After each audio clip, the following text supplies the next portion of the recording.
Ayan, at lalagay ko na mga kabukid. Pangalawang karga po yan. Picture mo.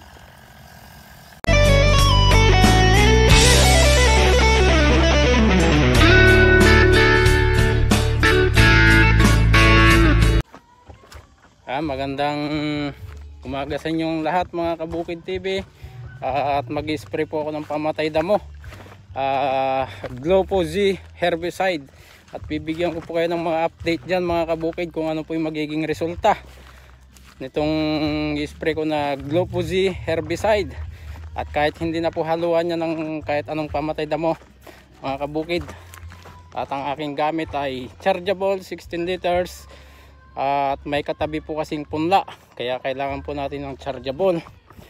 At dapat mababa ang nozzle sa pag-spray ng pamatay damo para hindi maapektuhan ang punla mga kabukid.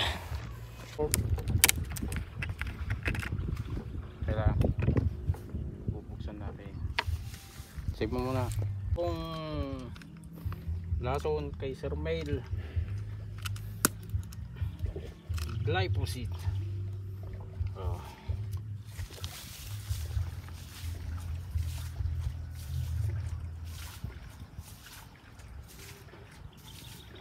Alright. Malakas daw ito eh. Okay.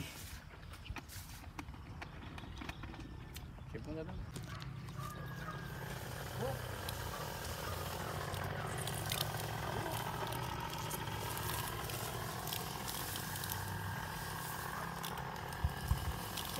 Baba.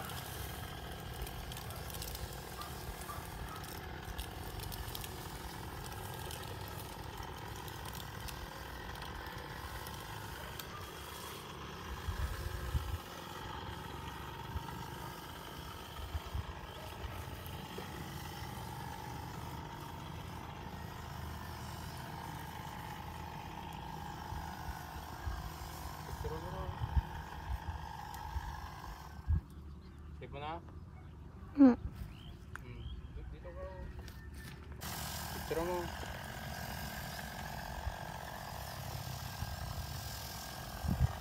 Okay, ayan po. At kailangan mababa ang pag-spray at para hindi mahangina ng mapunla.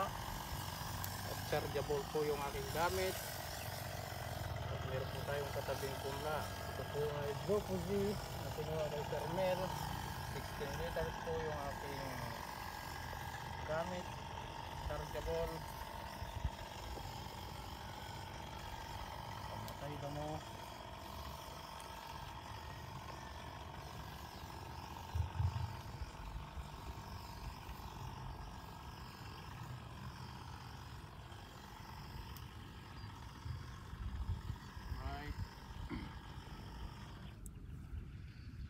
Ayan mga kabukid, at magkakarga dito ng pangalawang karga. At kahit kalahating sardines po na 16 liters ang Glopo Z. Ayan.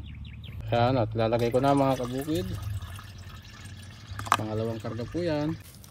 Ito mga Kabukid TV, ang aking in-apply na pang herbicide Glopo Z. Sa 25 liters mga Kabukid TV ay isang lata ng sardines. At yan po yung mga damo na kaya niyang patayin. Gaya po nito mga kabukid. Ayan.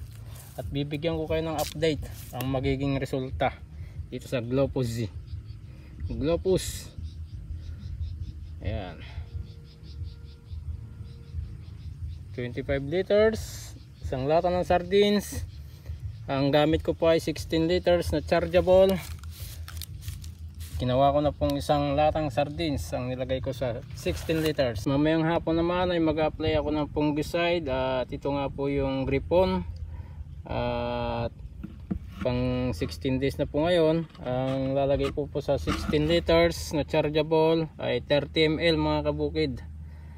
At kung hindi naman 25 liters, gagawin ko ng 40 ml. Mag-spray na ako mamaya ng fungicide Gripon.